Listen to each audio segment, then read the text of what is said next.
Our first step in enrolling a client in an HMIS project, in this case we're going to use emergency shelter, is going to be to search for them in the system. So I'm in the client's workspace and I'm clicking on Find Client.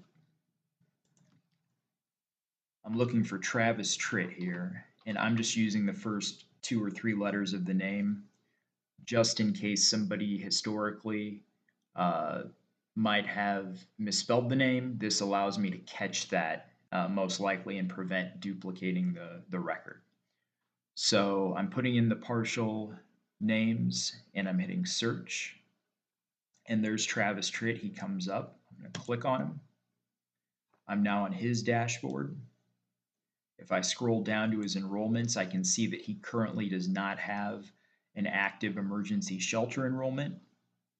So I'll proceed with putting him into the Salvation Army Family Shelter along with a child. If the client could not be found, you'll still take the next step, which I'm going to take with Travis Tritt here, which is to click on the intake button. So I'll hit intake. If the client was not in the system at all at this point, I'd hit add a new client. Because I'm going to use an existing client, Travis Tritt, I'll click on use the current client. And the workflow will be pretty much the same with both selections. It's just with add a new client, you'll be filling out all of the forms from scratch, whereas with Travis Tritt, a lot of the information will already be in. There will be some fields that you'll have to fill in from scratch, but there's a lot of it that will already be entered into the system. So I'll click on use the current client. I first get this client information page. I'm going to say this looks to be accurate, and this would be based upon the intake form. So if anything has changed, I would definitely update that, but otherwise it should be largely good to go.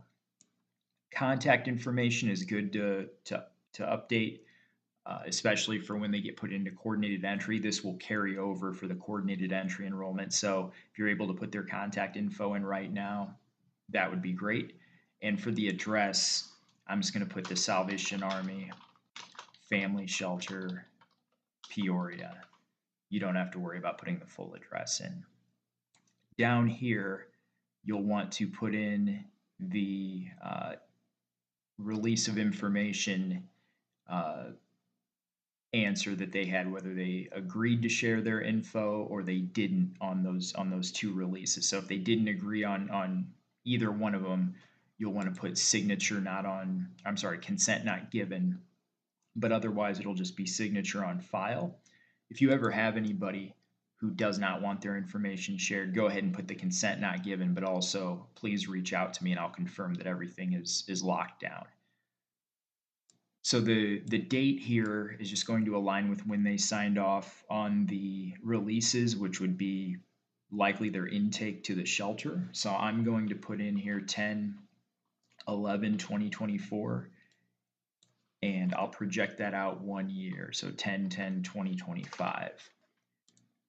Client's current county and preference, you don't really have to worry about that right now. That's more of a coordinated entry intake field. So when you get there, you could fill that in, but for just doing shelter intake, you don't have to worry about that right now. And then the zip code, you never have to worry about that. So we'll hit finish.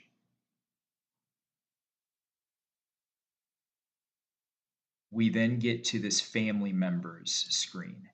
Now, if somebody appears here and they're no longer in the household, that's not the end of the world because you're not actually enrolling them from this page. This is just saying these are the possible clients that I can choose from to enroll on the next page.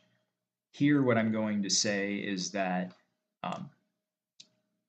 Carrie and Bob are no longer with him, and there's really not a way to remove them from this screen, from this form at this point. So again, I'm not going to worry about that, but I am going to say he's got a kid with him named Ronald TRIT. And once I click out, or if I hit search, I'll get a search box, find client box that comes up. And I can see here no records found for Ronald. If he was in the system, he'd show up down here and I could just click on him and his information would populate on that form that we're on. It's kind of obscured right now. I'm going to exit out of this box, and then I will just keep moving over to the right to fill in his information. I'm going to say his date of birth is 10/1/2022. Full date of birth reported. I'm going to click these three dots to get his gender in. Then I just exit out of the box. I'll keep moving over to the right. I'm going to make up a social for him. Keep moving over. Relationship to head of household. He's the son of Travis, so that's what I'm putting. And then the race. I'll click the three dots and I'm going to put in a few races here. You can pick as many as they report.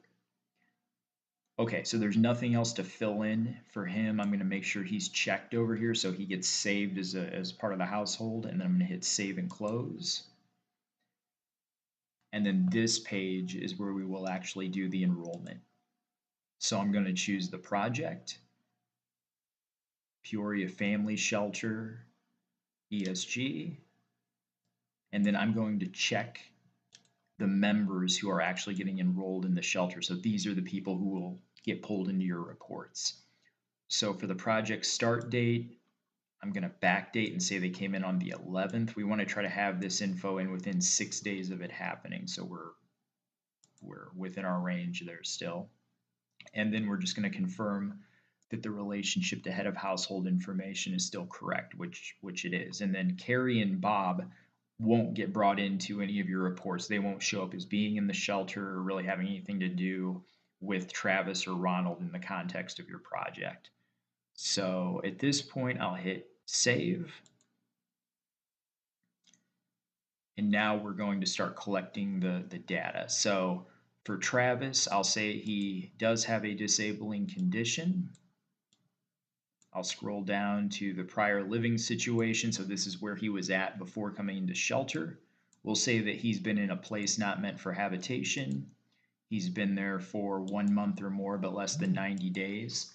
And then the approximate date that this period of homelessness started. So the last time he had 7 nights or more where he was not in a shelter or place not meant for habitation, that would be considered the break. So if he spent a week and a half with his brother, staying in his brother's place, that's a break in homelessness. So the new period of homelessness starts after that break. So we're going to say in this case that he became homeless this time starting on 7/28/2024. And then if we go back 3 years, including this period he's in right now, it's asking how many times the client has been on the streets in an emergency shelter or a safe haven. So we're gonna count this period that started on July 28th, and then we're going to go with him reporting 7 times that he's experienced homelessness in those settings. So I'll put 4 more times there, and then we're going to say, again, including this period, that all those times add up to more than 12 months. So right now we can pretty confidently say he's going to get flagged as chronically homeless, which is of the most importance when it comes to the coordinated entry enrollment, which is done later. But he would get flagged in your CAPER as chronic here. Health insurance, we'll say he has Medicaid, so I'm going to put yes up here, and then we just make sure there's a no for everything, and then we select yes for the one he is receiving.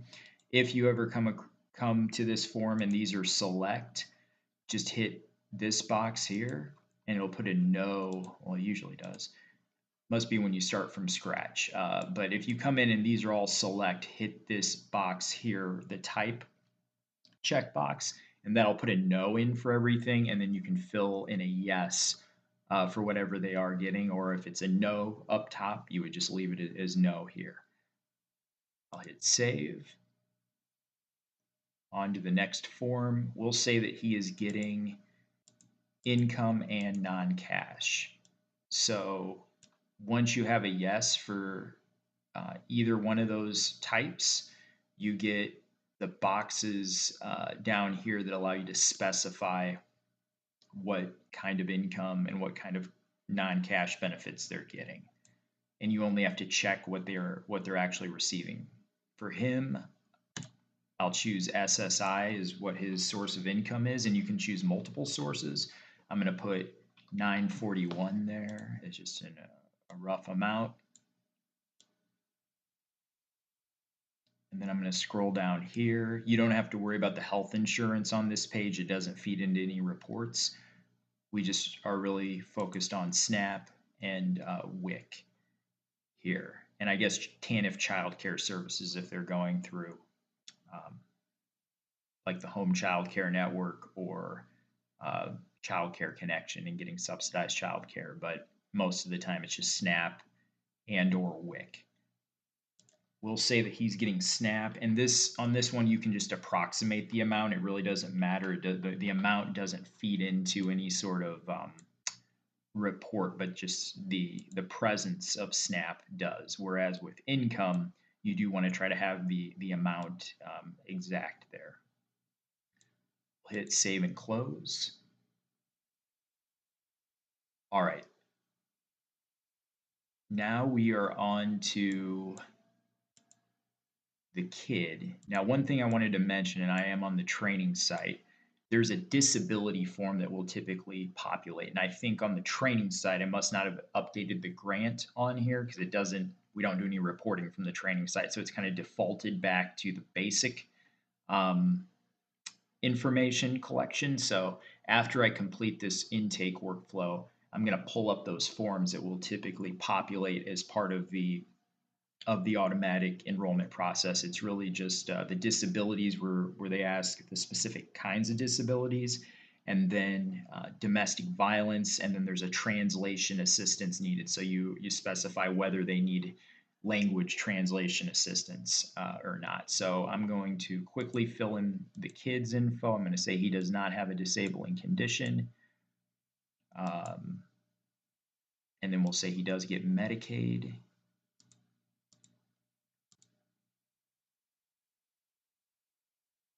And then we'll say no to both income and non-cash.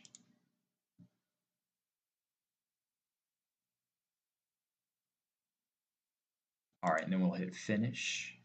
Okay, now we're back on Travis's dashboard. The forms that will populate on the live site when you're doing this, in addition to what we saw initially here, I'm going to show those next. Usually you don't have to go in here at all, so I'm not going to really spend time on getting to this area right now, but this HMIS barriers form will typically populate. It will populate for when you're doing a shelter enrollment. So you would just specify what disabilities they experience. And then you'll also get this domestic violence form. So I'll say he is a survivor. It occurred 1 year ago or more, and he's not currently fleeing. So one other thing here that I neglected to mention with the disabilities is that if they do experience it, you'll usually get this condition is indefinite. I would put a yes there because most of the time it's not something that's just going to resolve itself. So that'll fully classify it as a disability in the system. All right, so again, those two forms as part of your enrollment process on the live site, those will automatically be in there. I just had not updated the grant for the project on the training site, so it omitted those because it's not looking at any sort of grant requirements for the reporting on here right now. This area that I'm in, The associated assessments is really just for if you needed to make a correction to an enrollment that you did. So let's say they said, "Oh, I misreported my income at entry." You know, there was a data collection error or something like that. If you need to go in and fix that, you just click associated assessments, that the three dots next to the shelter enrollment, associated assessments, and then you find the data collection point, which at this point is entry. Click review details assessments, and then you get those forms, and you could go in and change this info if you needed to, and then just hit save and close.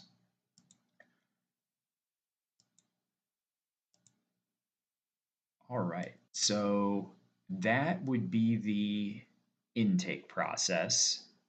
If you need to exit someone from the shelter, what you'll do is you'll just go to the three dots. You'll click exit the enrollment. And then you'll put the date up here of their exit. So if I said, oh, they were only in for 2 days, they left yesterday, I'm going to put 10/13/2024 in, put the destination in. I would not mark it as a permanent destination unless we know for sure. Let's say they go to stay with family or friends, unless they tell us that they can stay there as long as they need to. I would put it as temporary tenure, because if they show back up in the system within 2 years, then it'll show up as a return to homelessness. So anytime somebody exits to a permanent destination, if they reappear in our system within 2 years, the system will flag that as a return to homelessness, which is a ding on our performance reporting. That said, a permanent destination is the best outcome. So if that is truly where they went, certainly mark that. In this case, we're going to say that they're going to stay with family on a temporary basis. And I'm going to put completed program because you provided them with shelter. So I'll hit save. And then if none of this stuff has changed since the last point of data collection, which in this case was entry, I'm just going to default. So I'll hit default last insurance status, and you see it pulls it in there. So I don't have to do it all from scratch. The same with income, I'm going to default it.